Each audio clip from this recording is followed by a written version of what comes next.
Muy bien. ¿Apagamos Bueno, los micrófonos? apagamos los micrófonos, ¿sí? Y ahora damos comienzo.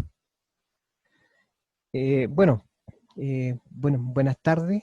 Em, Tengo el gusto de presentar a Claudio Maggi en esta ya la segunda charla del GISCOM, que es nuestro grupo de investigación en industrias inteligentes y sistemas complejos.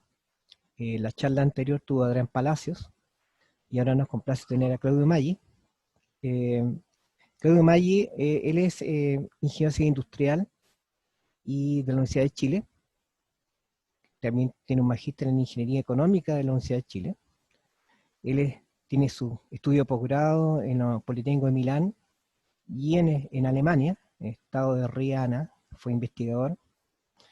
Él ahora es director ejecutivo de OpenBuchef de la Universidad de Chile y es secretario ejecutivo para la Fundación para la Transferencia Tecnológica. Ha sido director de Desarrollo e Innovación de la Universidad de Concepción, integrante del Consejo Asesor Nacional de la Iniciativa Científica Milenio, ha sido gerente de desarrollo competitivo de Corfo, y los penquistas lo conocemos también porque fue director de Innova el año, nos recordábamos en 2001, ¿sí? Hace ya, digamos que unos 19 Del años. 1 al 2003. Sí, no, estamos exactamente igual.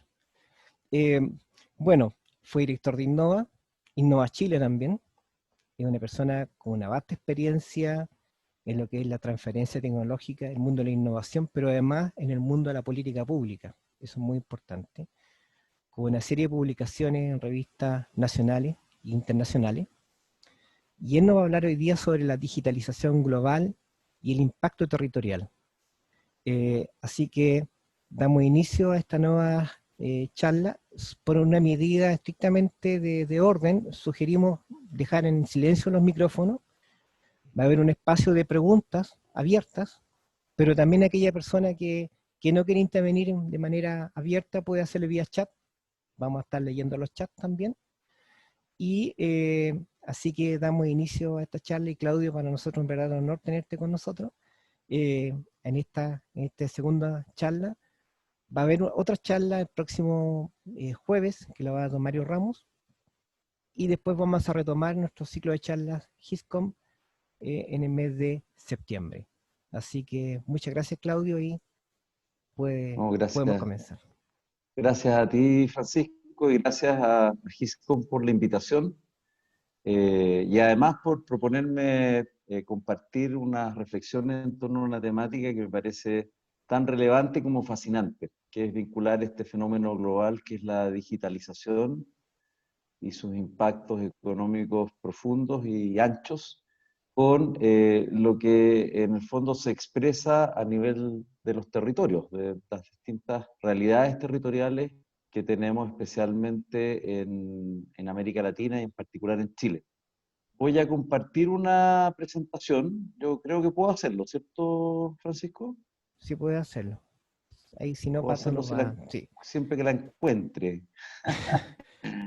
No la Muy bien. veo acá en mi. A ver, déjame ver todas las ventanitas, porque había. Ah, sí, aquí abajito. Aquí. Sí. Muy bien. Bueno, voy a entonces a pasar a compartir la presentación que me va a acompañar en estas reflexiones. Yo entiendo que la idea es poder tener después un tiempo para intercambiar preguntas, comentarios, reflexiones, entonces traté de acomodar también la presentación a que tuviera, fuera relativamente acotada, de manera que nos dé tiempo para justamente después reflexionar.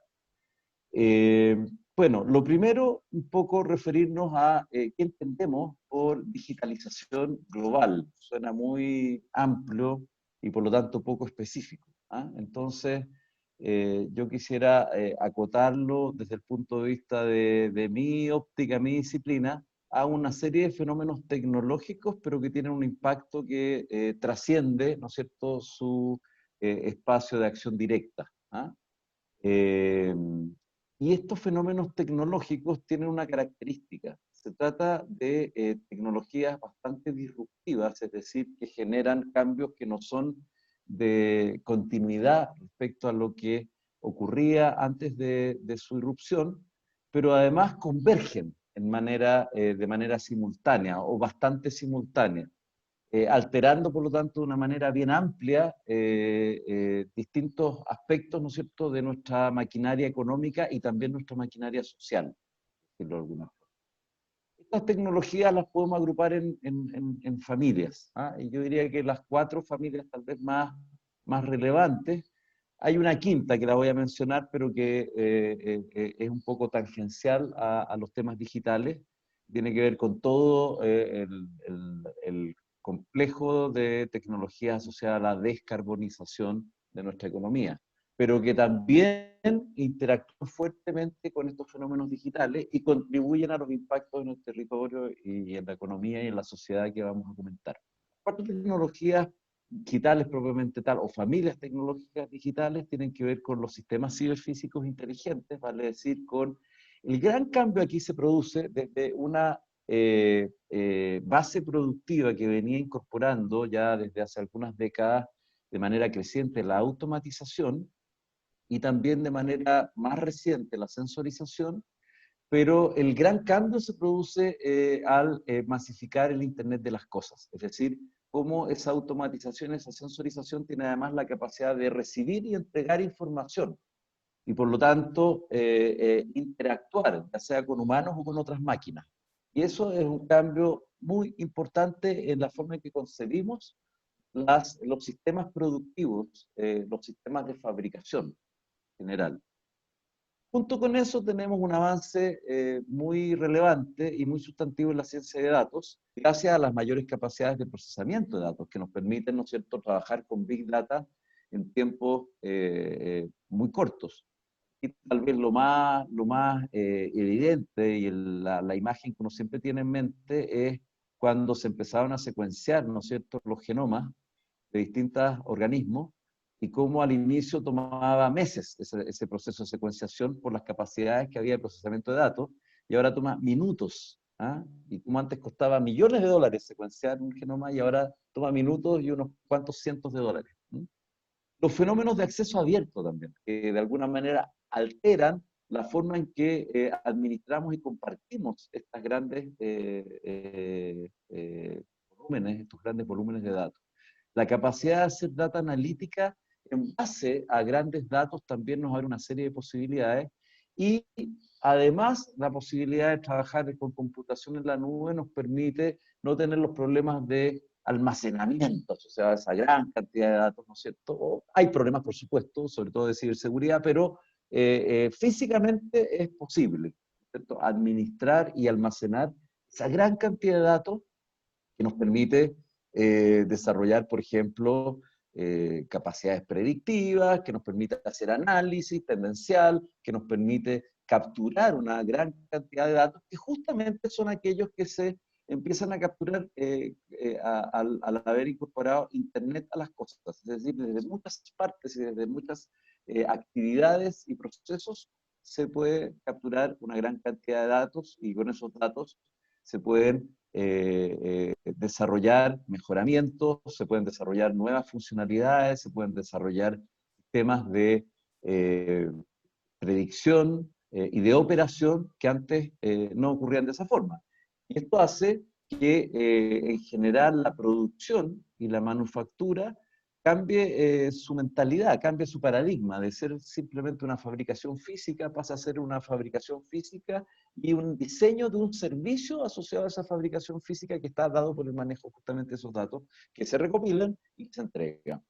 Y esto da origen a este concepto de manufactura 4.0, que recoge un poco la idea también de industria 4.0, es decir, esta revolución tecnológica se compara a otras revoluciones previas, vendría siendo la cuarta revolución industrial, pero justamente por este carácter tan digital que tiene, en lugar de hablar de cuarta revolución industrial, hablamos de industria 4.0, que fue una cuña de los alemanes que en realidad fue muy aceptada porque nos hace efectivamente vincular inmediatamente esta revolución industrial con el fenómeno digital. La manufactura 4.0 en particular lo que hace es que se rediseña todas las factorías, ¿no es cierto?, pasan a ser inteligentes por esta capacidad de captura y manejo de data y además de intercomunicación e interoperación, pero tú agregas además elementos como diseño digital, como manufactura aditiva. No veo todo porque tengo una ventanita aquí que la voy a achicar. Y la mantención predictiva, que hace que efectivamente tú tengas otro concepto asociado a la manufactura, no el que teníamos previamente. Y bueno, finalmente una integración de algunas de las cosas ya dichas nos lleva a los procesos de inteligencia artificial, en donde avanzamos hacia algoritmos más complejos de toma de decisiones, que incorporan machine learning y que incorporan además los elementos de robótica avanzada, movilidad autónoma y otras, en donde llegamos efectivamente a procesos de inteligencia artificial más complejos y que a lo mejor no podemos todavía visualizar del todo sus fronteras. Es como de manera muy sintética, digamos, una visión de convergencias tecnológicas que están detrás de lo que llamamos la digitalización industrial o la digitalización económica. Esto tiene varios impactos. Primero, ya lo comentábamos, una transformación profunda en procesos productivos, pero también en los mismos productos de los servicios, ¿ah? Al incorporar estas funcionalidades que podríamos llamar inteligentes, de intercomunicación, de captura y entrega de datos.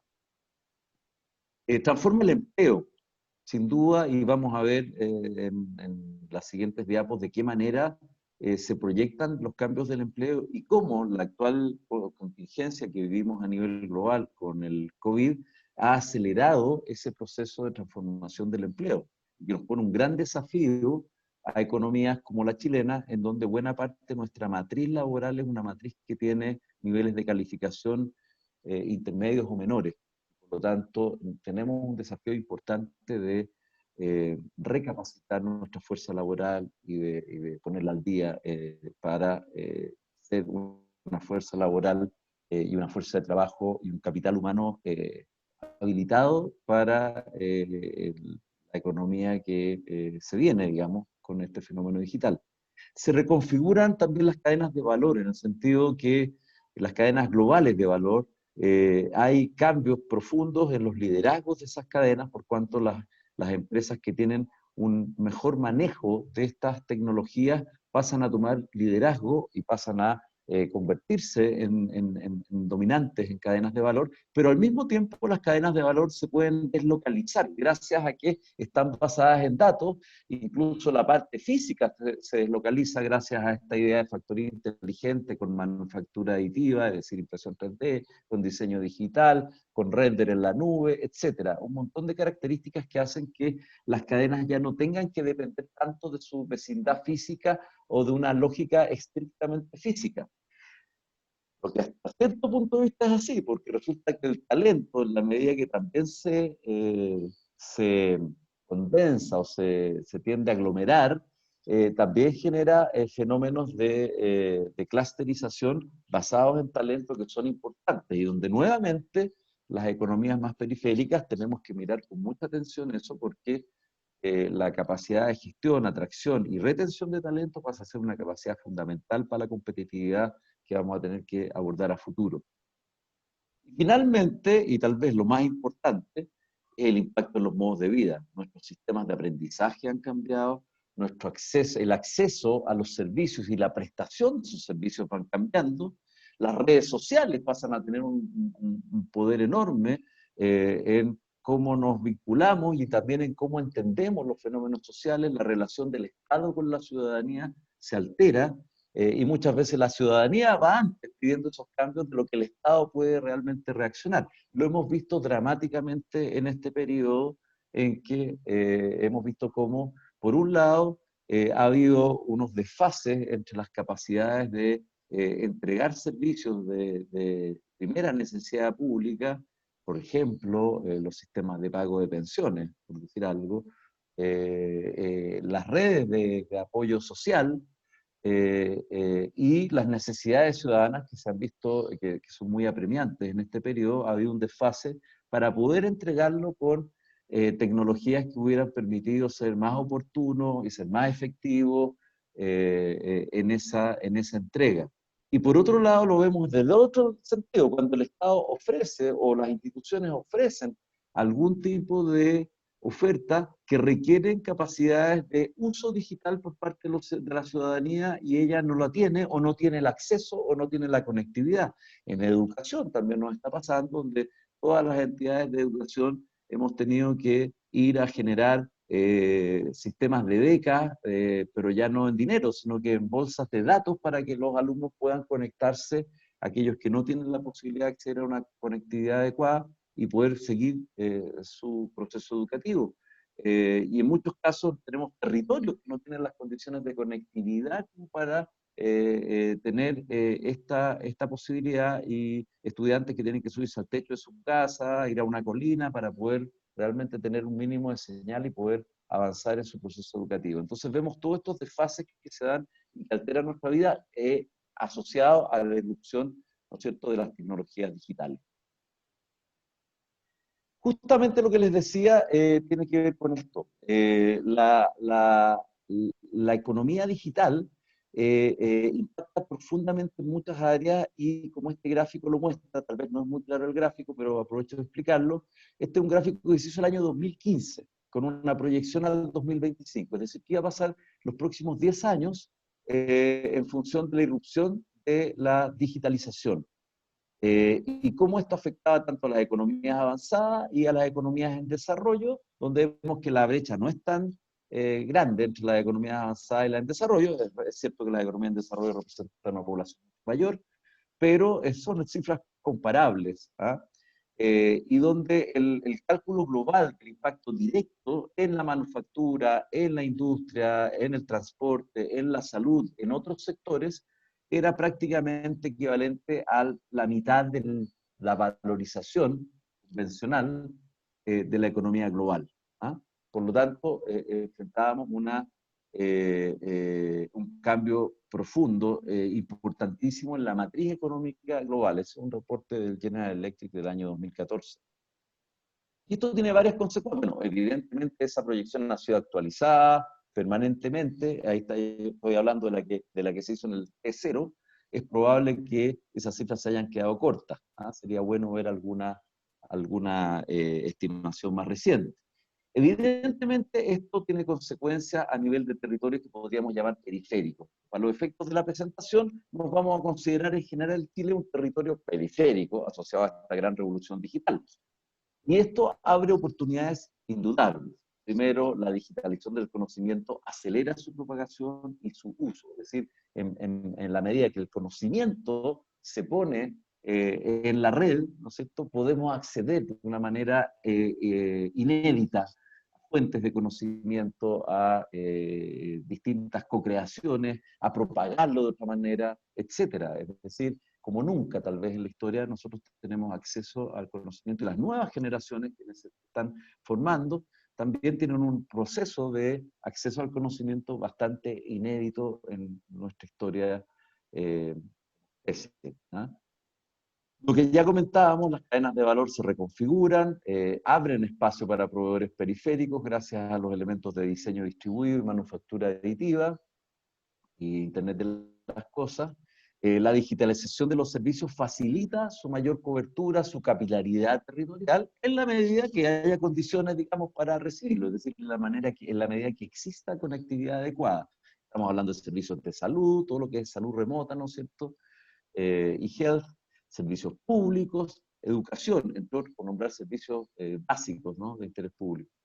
La irrupción del teletrabajo, que obviamente ha sido acelerada fuertemente por la pandemia, pero ya era una tendencia prevista, ¿no es cierto?, puede favorecer la retención y atracción de talento en territorio intermedio, porque ya no es necesario irse a lo mejor las grandes ciudades, ¿no es cierto?, porque se puede interactuar laboralmente en distancia gracias al teletrabajo.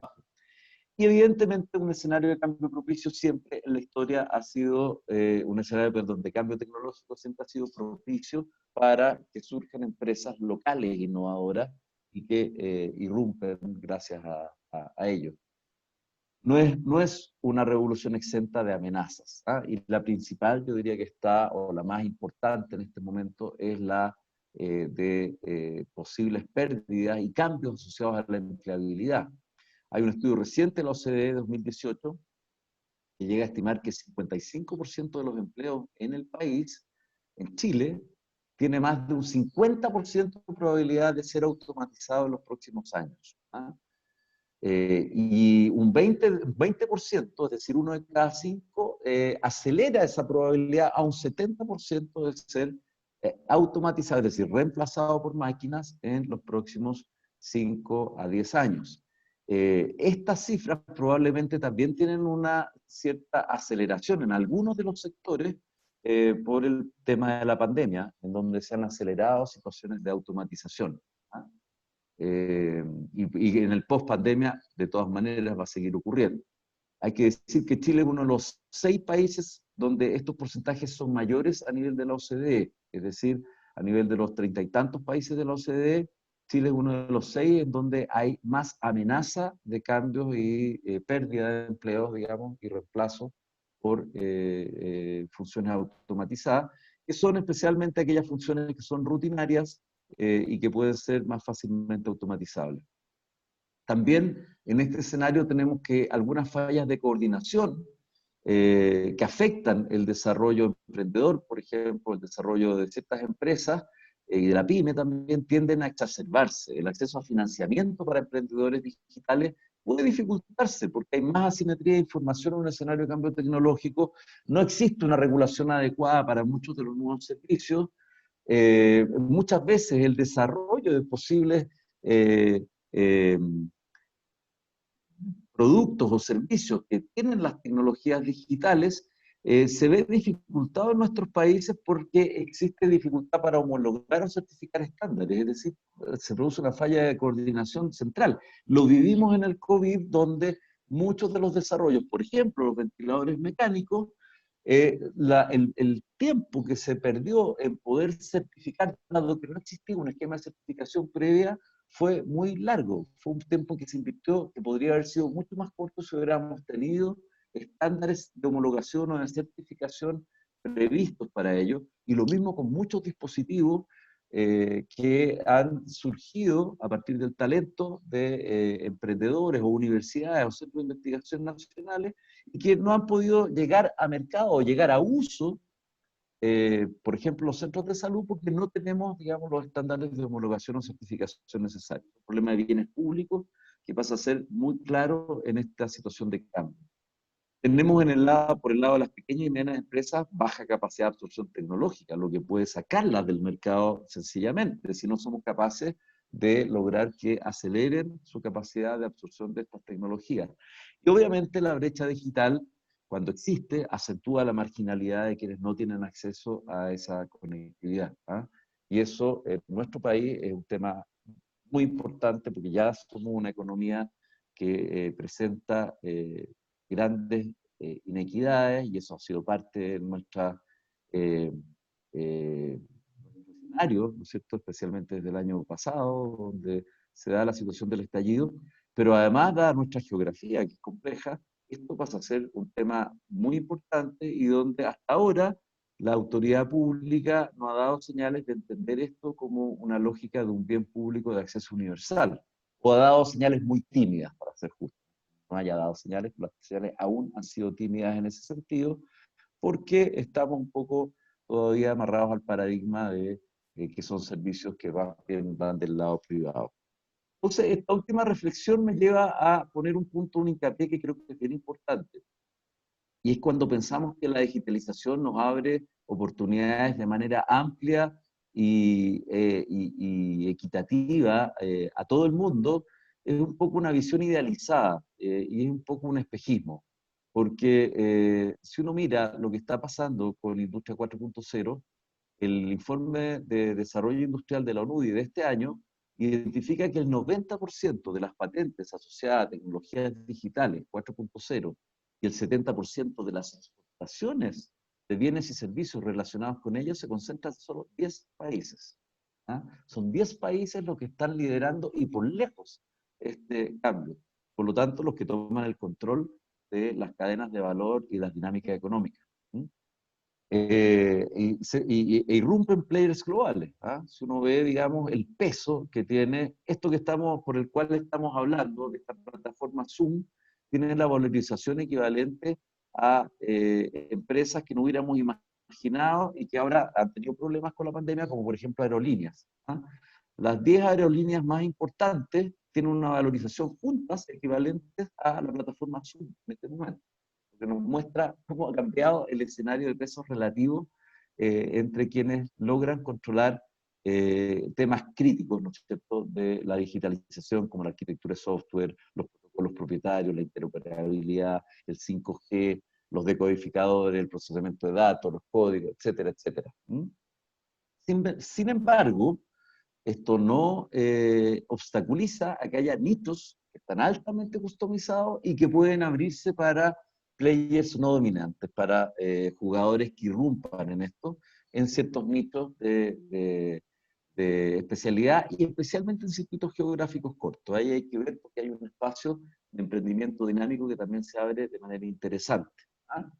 Pero claramente, si lo miramos en términos de impacto económico, la posible inserción en las cadenas de proveedores asociados a estos grandes jugadores globales puede ser el canal de mayor peso económico y catalizador para nuestras empresas, ¿ah? Lo más relevante para un país como Chile.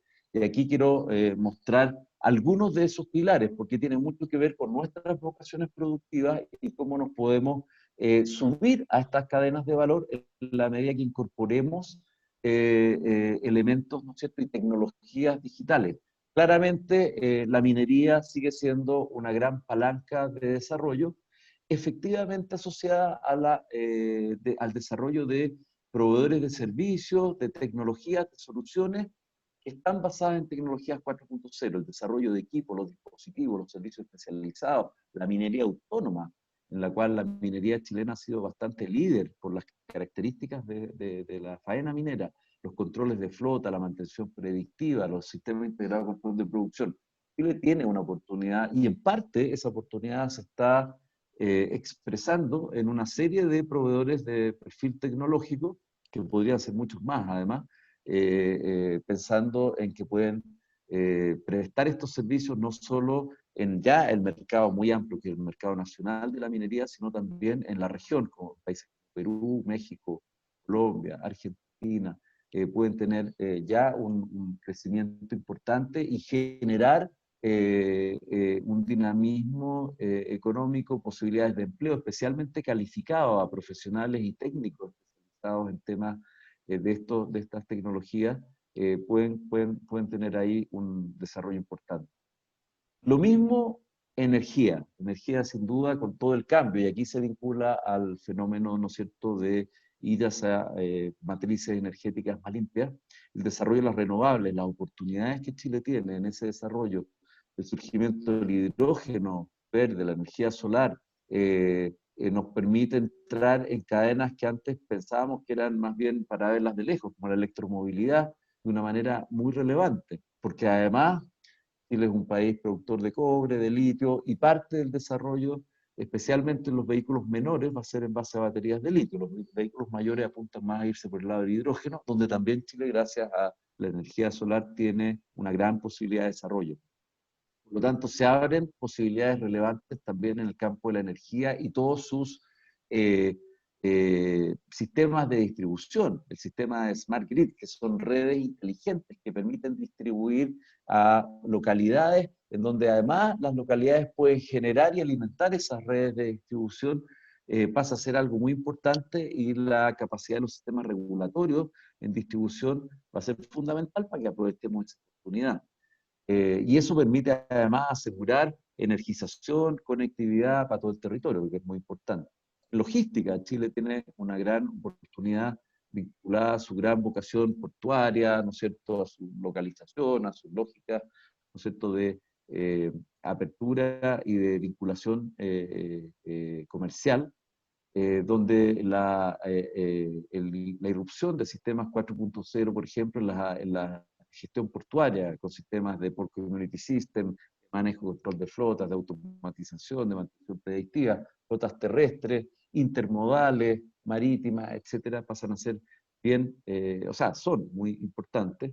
Y obviamente nuestra vocación también agrícola, agroindustrial, se incluye aquí la acuicultura, en sistemas tecnologizados, por nombrar algunos, riego inteligente, sistemas predictivos meteorológicos, optimización pre y post cosecha, entre otros elementos. Si se fijan, todos configuran oportunidades interesantes al alero de esta revolución digital para el desarrollo de una oferta de bienes y servicios muy B2B, es decir, muy orientada a prestar servicios a industrias que son industrias tractoras en el país. Y aquí hubiera sido importante darle fuerza a una política pública que se inició hace algunos años, que era justamente identificar estas industrias tractoras y desarrollar, ¿no es cierto?, esquemas de especialización inteligente en torno a ellas.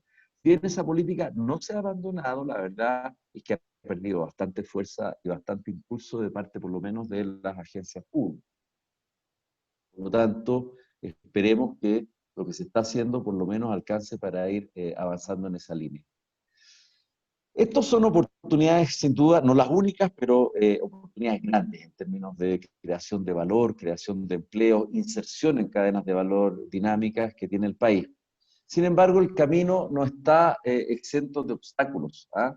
Y tal vez uno de los principales, y que tiene que ver con cómo desde la política pública se apoya esta entrada y esta inserción más ventajosa en este escenario, que como veíamos tiene oportunidades, pero también tiene amenazas, tiene que ver con habilitar bienes públicos, que a lo mejor hasta antes de estas tecnologías no parecían tan claros como bienes públicos, pero que ahora se revelan como fundamentales y críticos. Uno de ellos es la conectividad. O sea, sin conectividad asegurada, difícilmente vamos a poder avanzar en esta lógica, y a lo mejor vamos a avanzar a nivel de enclave, ¿ah? Las grandes ciudades del país van a poder avanzar con cierta lógica, pero el territorio se va a ir quedando atrás y vamos a exacerbar problemas, ¿no es cierto?, de cohesión social que son graves. Por lo tanto, esto no solo tiene una necesidad en términos de tecnología e inserción económica, sino también de cohesión social. Si esto no se entiende, yo creo que estamos con problemas más adelante. La metrología, por lo que comentaba en relación a lo difícil que es homologar estándares cuando no existen en el país para dispositivos, tecnologías y servicios que están basados en estas tecnologías, nos hace quedar fuera simplemente de la posibilidad de generar una capacidad exportadora e incluso proveedora en el mercado nacional, dado que no tienen estándares con los cuales certificarse. Entonces, la provisión de esos estándares y la plataforma para certificarlo, para una plataforma de entidades acreditadas que certifiquen esos estándares, es mandatoria. Si no, lo único que pueden hacer las empresas es ir a lograr certificarse a sistemas que ya están instalados en la Unión Europea o en Estados Unidos, que se reconocen internacionalmente y que resulta carísimo hacerlo. Y resulta que solo algunos lo pueden hacer. El otro tema que me parece crítico es poder retomar una agenda, y esto creo que una labor, un mensaje súper importante para el Ministerio de Ciencia, de investigación y desarrollo orientada por misión. Es decir, para ser realmente competitivo en estos pilares tractores y en otros que a los que el país pueda apostar, si no generamos incentivos reales a que se produzca esa investigación y desarrollo que se oriente a identificar preguntas que sean conductoras, soluciones identificadas, desarrollos específicos, posibles transferencias tecnológicas, activos tecnológicos, patentes, etcétera, y por lo tanto animen a generar valor a partir de la ciencia y la tecnología, vamos a estar condenados a ser simplemente seguidores periféricos de las tendencias que ocurran. Entonces, este elemento que en países, en Reino Unido, en la Unión Europea, Australia, Canadá, lo tienen clarísimo, a los países asiáticos también, ni hablar. En América Latina lo tenemos menos claro, pero además en Chile tenemos, yo diría, cierta todavía sesgo ideológico en torno a pensar que esto es ponerle como trabas a la actividad científica. No tiene nada que ver. La actividad científica tiene que ser una actividad libre, clara, y no hay ciencia pertinente o impertinente. Eso no existe, es una tontera. Pero sí existe la posibilidad de aprovechar parte del talento científico y fuertemente incentivar, ¿no es cierto?, a la comunidad científica a identificar oportunidades asociadas a misiones relevantes que el país tiene. Por ejemplo, astronomía, con todo lo que eso significa en términos de valor que se puede crear. Por ejemplo, en astroinformática, para alguna de necesitamos una oferta descentralizada para el desarrollo y certificación de competencias digitales para el trabajo. Este es un bien público fundamental para un país que está con parte de su fuerza laboral y con una amenaza y una perspectiva real de reemplazo en los próximos años. Necesitamos un sistema descentralizado de extensionismo para la adopción tecnológica digital en las pymes. Se ha hecho un avance en centros de extensionismo, pero hay muy poco foco en los temas de adopción tecnológica digital por parte de las pymes. Necesitamos un sistema descentralizado para la alfabetización digital de las personas, para que puedan, como ciudadanos, digamos, no estar sufriendo con este proceso de digitalización de servicios y políticas públicas. ¿Ah? Y aquí pongo foco justamente en lo que acabo de decir: ofertas descentralizadas, sistemas descentralizados de extensionismo, sistemas descentralizados de alfabetización.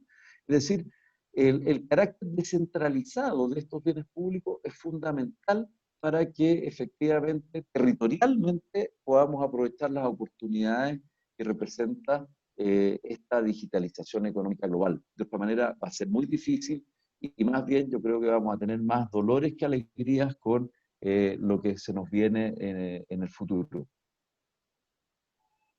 También no hay que descuidar los desafíos organizacionales, es decir, a nivel institucional, abordar, allí me meto en el mundo de las grandes empresas, pero también de instituciones complejas como las propias universidades, la administración pública.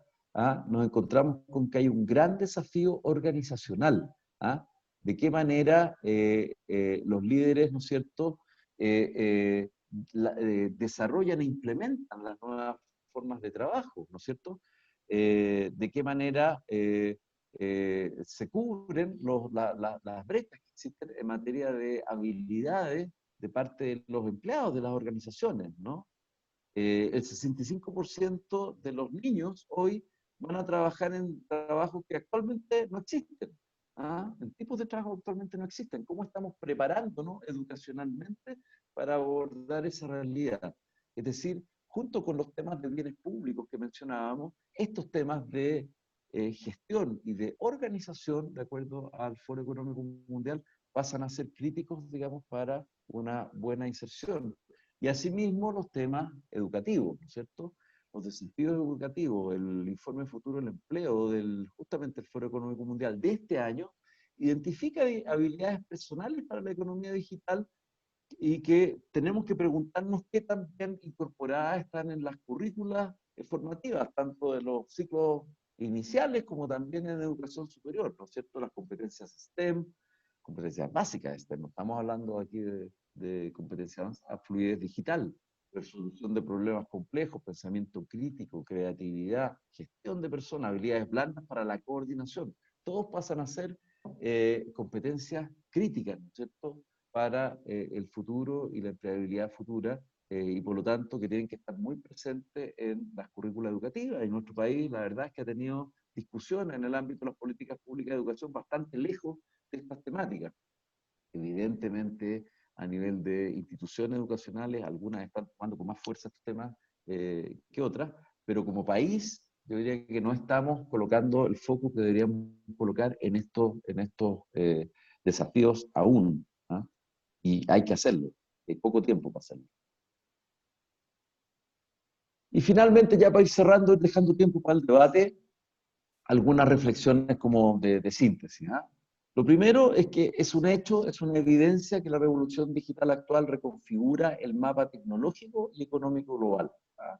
Y ya los líderes que conocíamos dejan de serlo. Si uno toma la matriz de las industrias líderes de hace 20 años y la compara con la actual a nivel global, el cambio es dramático. ¿Ah? Es dramático. O sea, si hay un 15% de intersección entre una y otra en 20 años, es mucho. No toma las matrices exportadoras nacionales de hace 20 años actuales, no hay ningún cambio. El estancamiento es impresionante, así que ahí tenemos una brecha en la cual preocuparnos. Claramente trae beneficios, abre oportunidades para territorios intermedios y periféricos, pero también presenta costos y amenazas si no somos capaces, ¿no es cierto?, de aprontarnos para el cambio. Al deslocalizarse muchas cadenas de valor, hay oportunidades de inserción, pero no necesariamente se democratizan. ¿Ah? porque requieren ciertas habilidades, ciertas skills, ciertas condiciones de entorno para estar en esas cadenas de valor. ¿Ah? Por lo tanto, efectivamente se genera un espacio inédito para que empresas locales se inserten en cadenas globales, ¿no es cierto? O bien para que empresas locales innovadoras generen una oferta basada en servicios y productos digitales en circuitos cortos, locales, llamemos mercado nacional o mercado regional. ¿Ah? Sin embargo, el liderazgo en las cadenas más importantes se concentra en pocos jugadores. Probablemente nuestro mayor espacio de oportunidades va a estar dado por el desarrollo de bienes y servicios de industrias tractoras, en las que el país tiene fortaleza, industrias tractoras y disciplinas tractoras. Yo aquí no quiero dejar de hablar de la oceanografía, la astronomía, como los estudios de cambio climático, el agua, como temas que son tractores también. Entonces, a lo mejor al hablar de industria soy un poco reduccionista. Yo hablaría de áreas tractoras, donde tenemos fortaleza y ventajas como para poder desarrollar una fuerte cadena de proveeduría de servicios especializados, servicios basados en conocimiento, bienes y productos intermedios, que son muy importantes, y donde lo interesante es que estas áreas tractoras tienen un fuerte correlato con economías territoriales, porque se expresan en nuestro territorio con claridad, tienen localización territorial, no son neutrales territorialmente. Cuánto seamos capaces de aprovechar tales oportunidades va a depender muy estrechamente de cuán capaces vamos a ser para generar prontamente los bienes públicos críticos, que ya mencionábamos, metrología, conectividad, capacidad de formación digital, y en los cuales lo que tal vez es más preocupante es que no hay consenso en Chile aún respecto a considerarlos bienes públicos. Y eso es un problema, porque mal podemos avanzar en el desarrollo de bienes públicos si nuestras autoridades no tienen claro que son tales. Y también en políticas públicas y políticas en particular de ciencia, tecnología e innovación que incorporen de manera explícita y deliberada la investigación, desarrollo e innovación orientada por misión en la lógica de lo que Mariana Mazzucato propone y es la base, ¿no es cierto?, de las nuevas políticas científicas y tecnológicas de la Unión Europea y del Reino Unido. Ahora hay que nombrarlos aparte.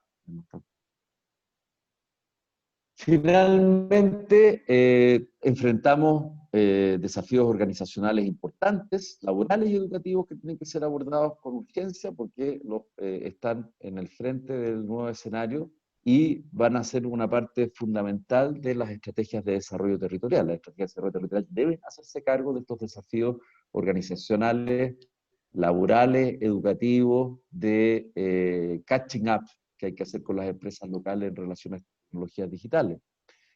En este nuevo escenario, probablemente la descentralización de los estados y las instituciones amplificará las oportunidades de generación y captación de oportunidades. Veíamos que los bienes públicos, en la mayoría de ellos, tienen entregas descentralizadas para ser efectivos. Por lo tanto, la descentralización de estos estados y las instituciones amplifica la posibilidad de generar esas oportunidades. Pues además, por cadenas que son deslocalizadas, el mayor espacio para generar circuitos económicos cortos.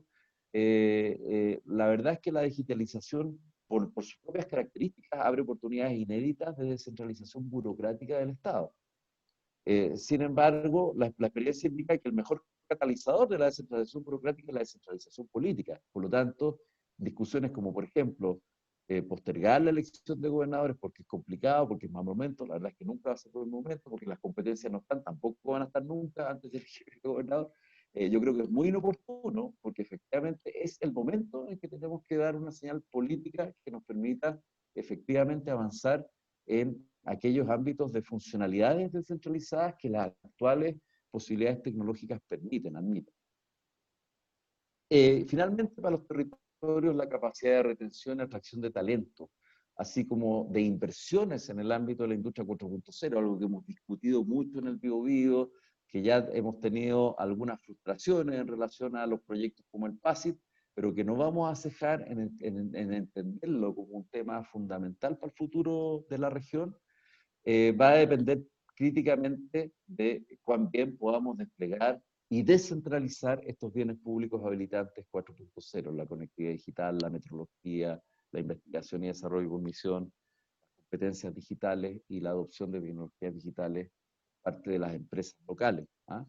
eso pasa a ser fundamental y estrechamente vinculado con esta capacidad de poder entregarlos y disponerlos en el territorio, es decir, tener una entrega descentralizada de esos bienes.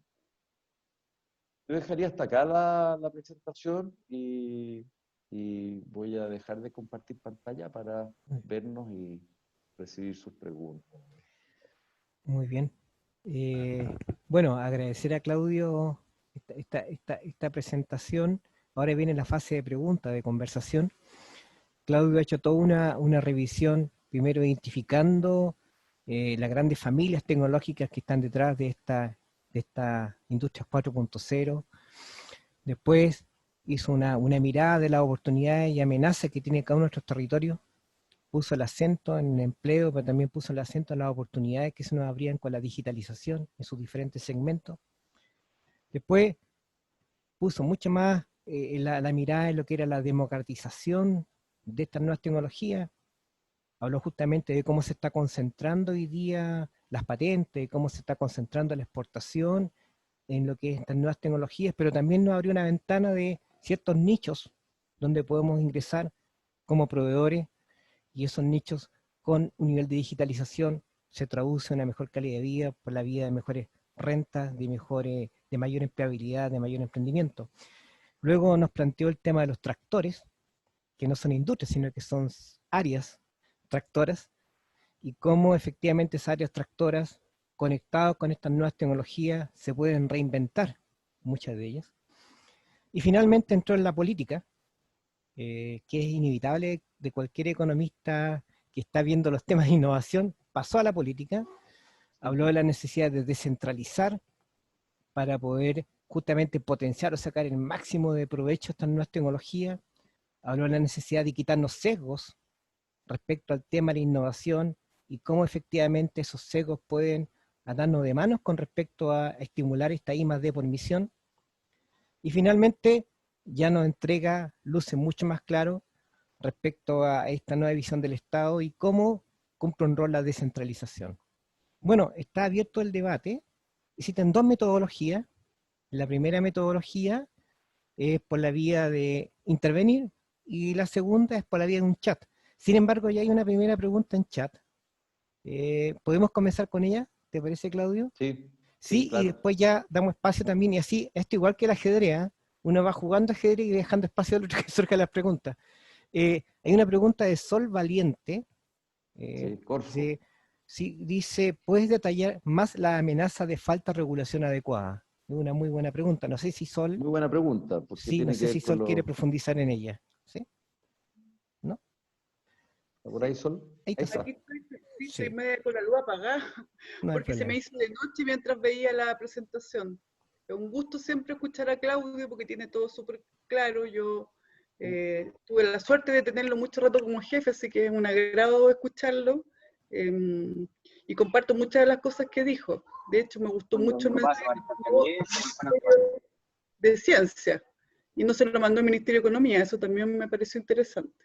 Pero bueno, respecto a la pregunta, en el fondo sí, pues qué tipo de bienes públicos estás pensando que en el fondo son una amenaza y que necesitamos para tener presente en este contexto. Sí, gracias por la pregunta, Sol. Y bueno, te saludo, aprovecho de saludarte porque efectivamente tenemos una larga historia ahí de colaboración en el trabajo en Corfo. Eh, a pesar de lo joven que es ella, claro. Efectivamente, uno de los bienes públicos críticos tiene que ver con marcos regulatorios. Marcos regulatorios, por ejemplo, a los servicios digitales. Mientras no tengamos marcos regulatorios vinculados, por ejemplo, a la exportación de servicios digitales, es probable que desincentivemos esa capacidad. Y eso tiene que ver con poder darle tratamientos similares a los que tienen las mercancías de exportación. Los bienes públicos en muchos ámbitos se vinculan estrechamente con los marcos regulatorios. Los marcos regulatorios, por ejemplo, asociados a ciertos dispositivos en el ámbito, por ejemplo, de la salud, pero también pueden ser identificados en otras áreas, construcción, minería, seguridad, etcétera, requieren ciertas garantías, ciertas certificaciones, ciertos permisos, en el fondo, para poder pasar de ser simples desarrollos experimentales a poder ser usados, ya sea por la vía de su comercialización, como por la vía de su adopción o por la vía de las compras públicas también, que puede ser muy interesante y que en muchos países lo utilizan como un gran dinamizador. Sin embargo, al no tener nosotros completa la matriz de estándares y por lo tanto de normas y por lo tanto de sistemas de certificación, muchas veces hacemos mucho más difícil el camino. Y en esa dificultad pueden venir otros competidores que simplemente se posicionan y perdiste la oportunidad. Pasó tu ventana de oportunidad en un momento en que estas tecnologías están irrumpiendo. Por lo tanto, ese es un tema relevante. Asociados tal vez a regulaciones vinculadas a las nuevas formas de trabajo. Vamos a tener que también actualizarnos mucho y quitarnos a lo mejor muchos prejuicios o paradigmas en relación a condiciones de trabajo que ya probablemente van a cambiar y cambian para ser distintas. Las condiciones de flexibilidad laboral, de localización, son distintas y puede haber un riesgo de precarización, sin duda, pero ese riesgo de precarización se enfrenta con mejor regulación, no con menos regulación. ¿Ah? O con poner la cabeza bajo tierra, como la avestruz. Esos son ejemplos, pero efectivamente uno puede ir viendo en cada caso, ya cuando entras en áreas específicas, vas identificando situaciones también que son distintas. La misma situación de investigación en universidades públicas, asociadas a después la valorización de esa investigación, es algo importante, algo que hay que mirar y asegurar que no genere desincentivos para valorizar los resultados de investigación en las universidades públicas. Que las universidades privadas en eso tienen un camino un poco más despejado. Así que sí, la pregunta es muy pertinente y está claramente en el ámbito de lo que yo mencionaba, tiene que ver con el desarrollo oportuno y adecuado de bienes públicos para enfrentar este nuevo escenario. Que es algo además que la Corfo estuvo haciendo con bastante liderazgo y que también ha dejado un poquito de lado, desafortunadamente, en el último tiempo. Muchas gracias por la pregunta y la respuesta. No sé si hay más preguntas. Dejo el espacio a preguntas.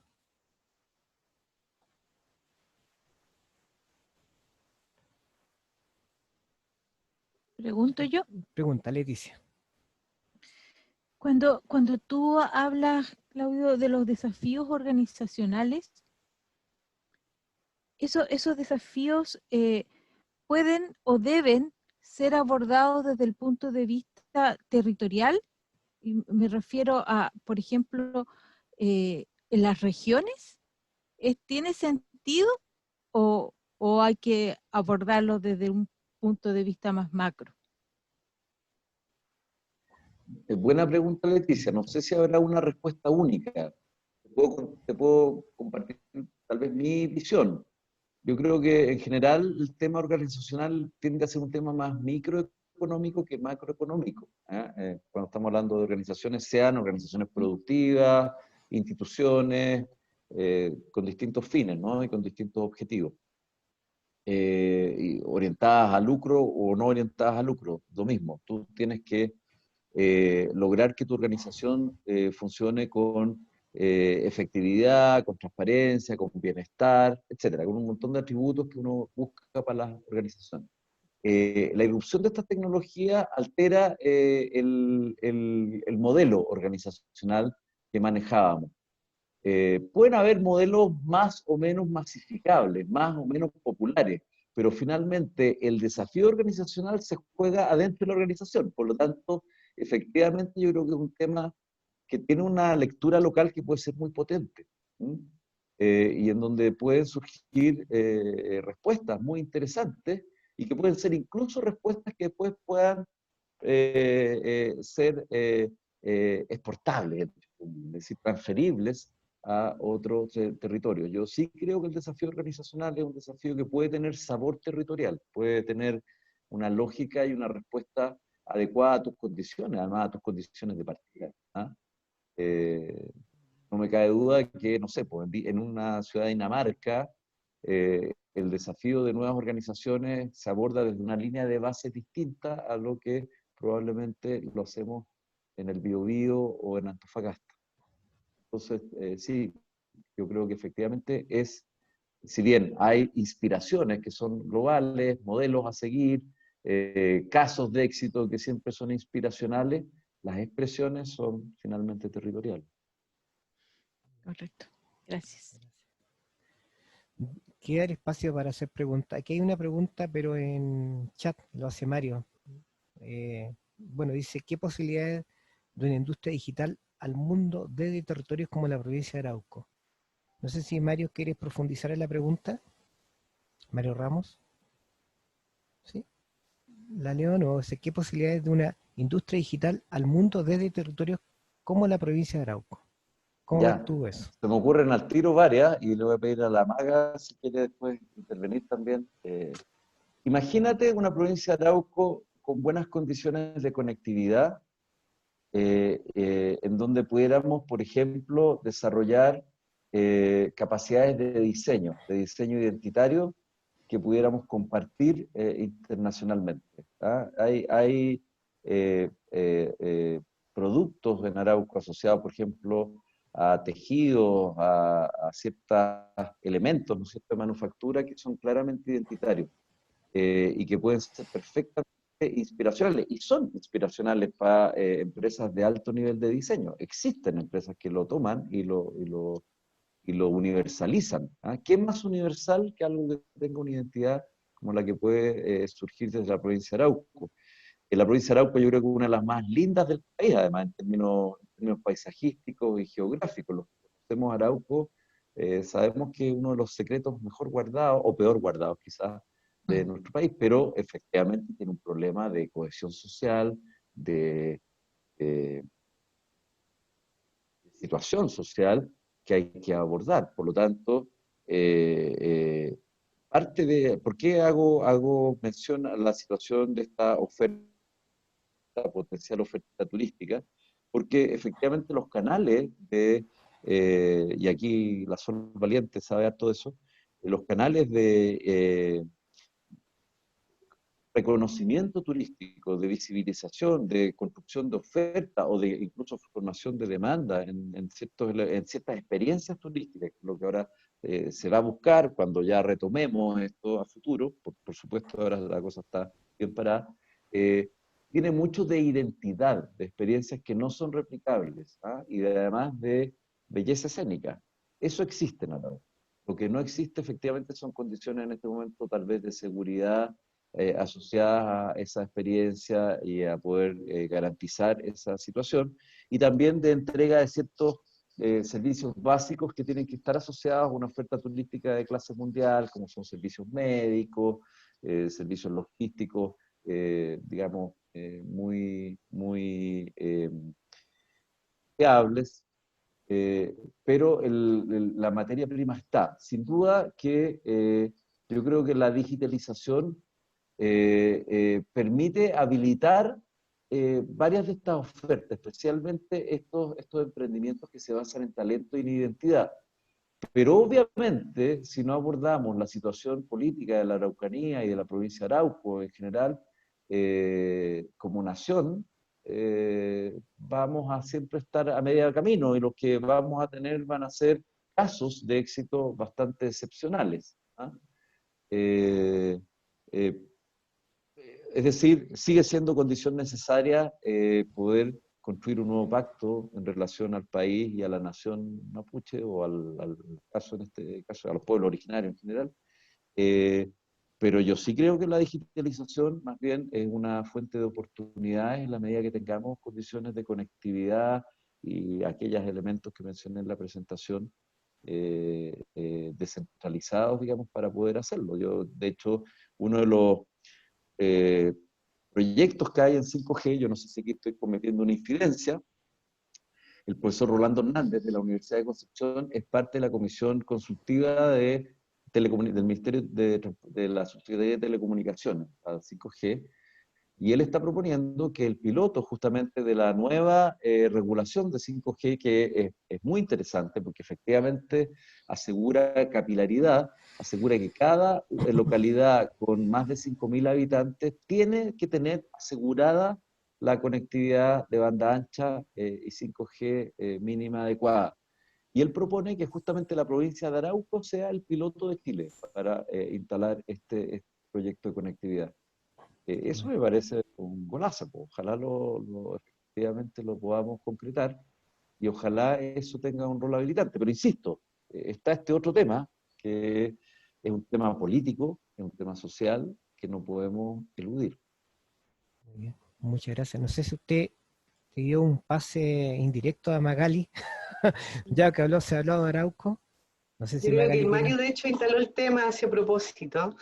Sí, pues, Lo provocativo, que Mario. pasa es que es súper interesante lo que acaba de señalar Claudio Maggi.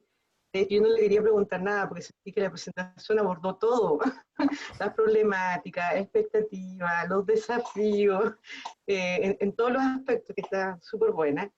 En relación a lo que estabas diciendo recién, concuerdo plenamente con lo que tú dijiste, el potencial. La provincia de Arauco, lo mismo que también en Biobío, es enorme. Hay muchas posibilidades de hacer cosas en términos de las actividades económicas, desde un enfoque distinto incluso, desde un enfoque de las diversidades económicas. Yo creo que todavía quizá desde los gobiernos regional y central no se han dado cuenta de la importancia que tiene fortalecer justamente esos territorios, porque la gente está ávida de seguir avanzando, pero además con mucha innovación y creatividad. Puedo constatar, porque estoy en este momento trabajando con ellos en varios proyectos diferentes, de distinto tipo, y tenemos el problema que justamente es que no funciona la conectividad, ni siquiera la mínima, que es el uso de los teléfonos celulares, que es donde uno podría iniciar, no sé, pues, una conversación o seguir avanzando en contenidos que son fundamentales como para la ejecución de diferentes proyectos, mucho menos hacer reuniones como las que estamos haciendo en este momento. Entonces es una debilidad, pero que es impresionante. Hace poco, bueno, en la comuna de Tirúa hubo un problema con una antena, por ejemplo, a raíz de todo el conflicto intercultural que estamos viviendo como sociedad. Entonces, mucho más aún. En proyectos como, no sé, la construcción del CFT intercultural, los encargados no se pueden, no nos podemos comunicar así con las contrapartes, ni el ministerio, nada. Entonces, grandes obras quedan atrás justamente por esa ausencia. También tengo que señalar que respecto al tema de los efectos de la pandemia en el ámbito de la educación, en el Alto Biobío, o sea, los niños no están estudiando. Es así de simple. O sea, acá mis hijos por lo menos todos los días tienen clase desde 9 a 3 de la tarde, y con ejercicios y todo, apoyo a los profesores, pero en el Alto Biobío no hay educación en este momento, por ejemplo. Entonces ya hablamos de una brecha que es enorme. Y que en el fondo también da cuenta de la inequidad. Yo creo que efectivamente, tal como tú lo dices, son potenciales. La gente está avanzando rápidamente en todo lo que tiene que ver con su propio desarrollo, de su propia visión. Y si no apoyamos en ese ámbito, yo creo que vamos a estar pecando nuevamente nosotros de ser también responsables de mantener la desigualdad y la exclusión en todo sentido. Muy bien. Eso solamente Vale, señalo. gracias Magali. Hay una pregunta en chat que dice, Concepción, ¿puede proyectarse hacia la automatización de sus edificios? Hace Miguel Pena, o Peña, no sé si está aquí en sala, si quiere complementar. ¿No? Tenemos espacio Bueno, para dos pero preguntas más y ya, vamos. lo podemos abordar, Sí, vamos. lo podemos abordar, porque efectivamente, a ver, Concepción yo creo que tiene unas características bien únicas, claramente favorables eh, para proyectarse y proyectar al país y también a la región latinoamericana el concepto de ciudad inteligente. ¿Ah? Por varias cosas. Primero, tiene una población educada importante, una población de educación superior, me refiero, universitaria, académica, profesional, que es muy importante, tiene un tamaño muy adecuado.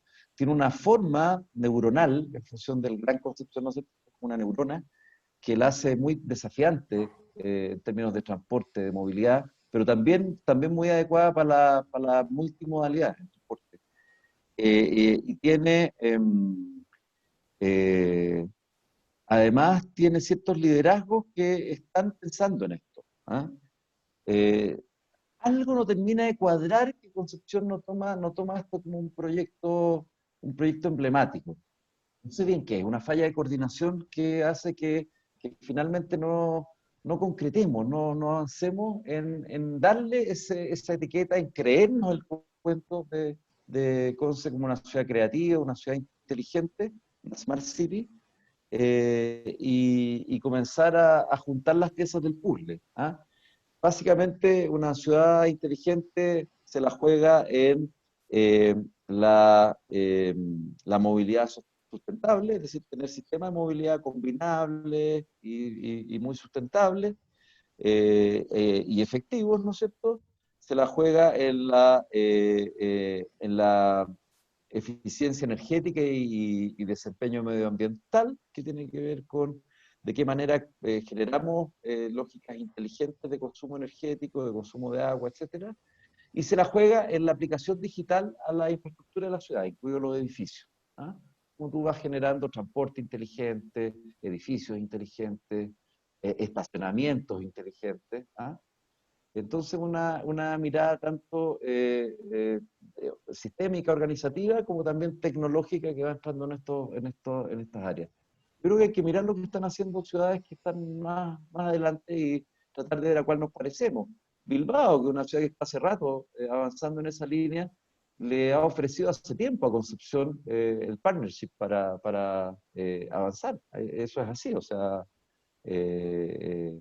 la Diputación de Vizcaya ofrece de manera, y de Concepción, muchos hemos ido a visitar el País Vasco en varias oportunidades y nos vamos viendo cómo avanzan en muchas cosas.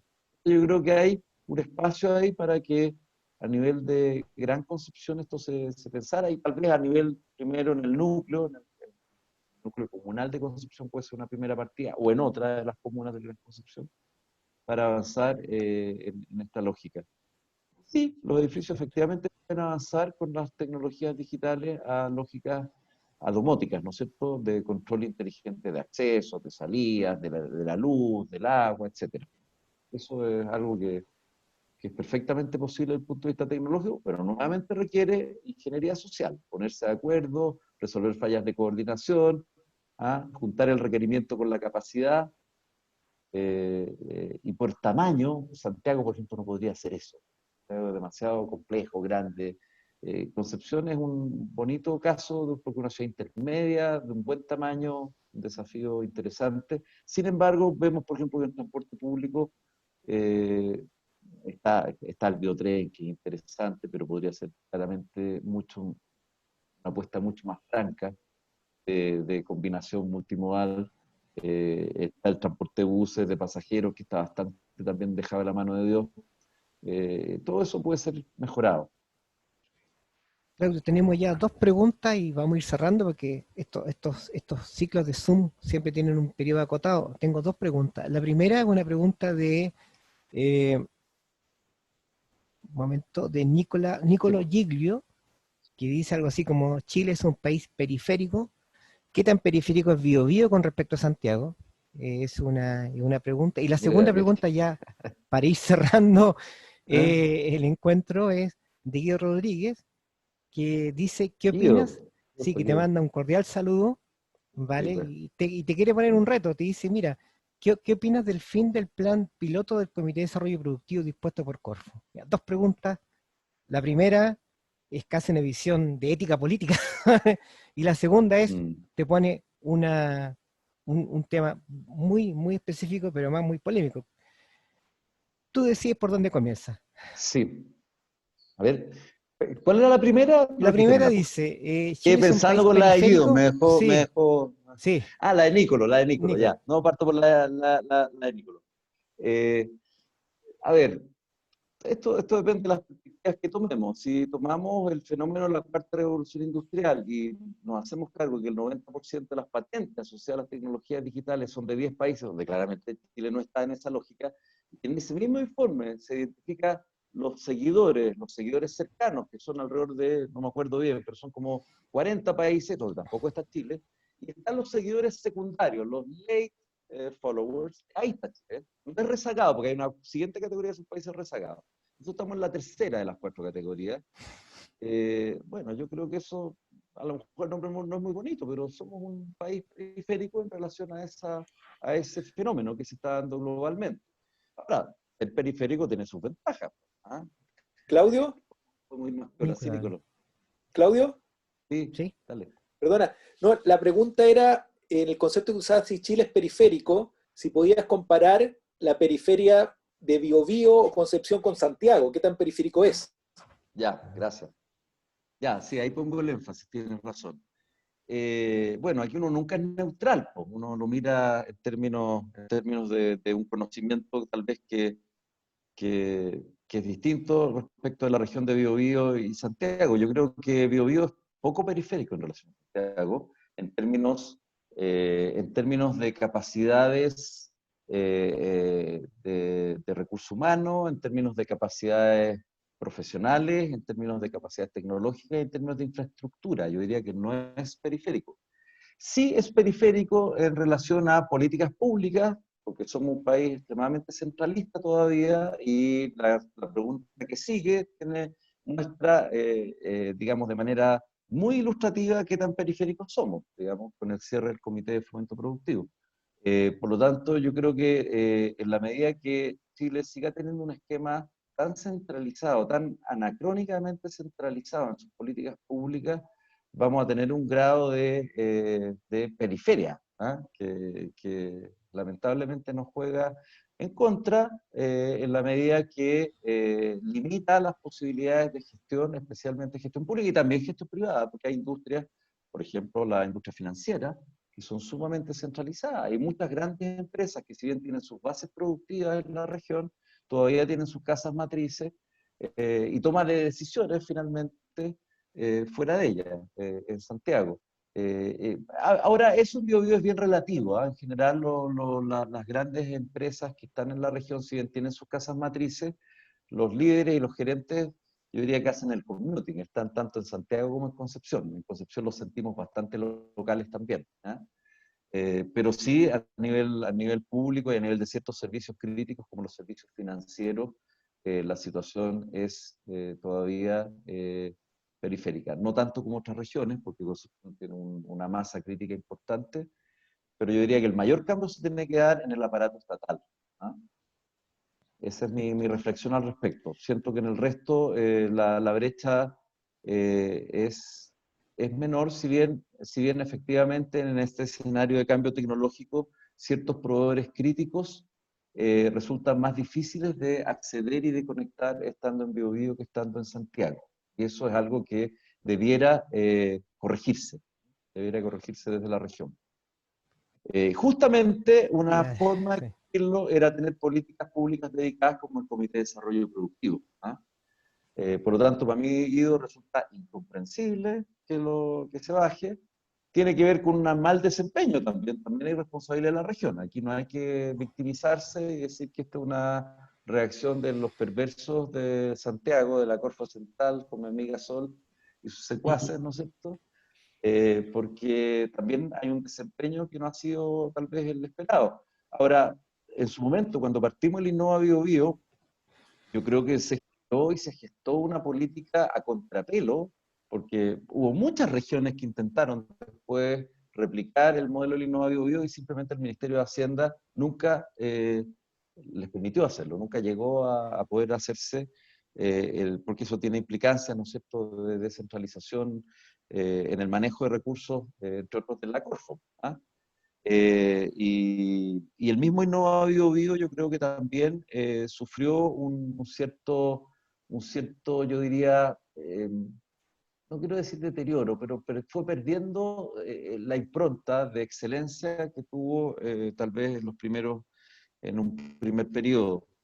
Y eso llevó a que se reemplazara, porque finalmente el Comité de Desarrollo Productivo lo que hizo fue aceptarse las bases del Comité Innova Biobío por un comité que tampoco logró eh, reflejar bien la búsqueda de un modelo descentralizado por una agencia tan importante como es la Corfo.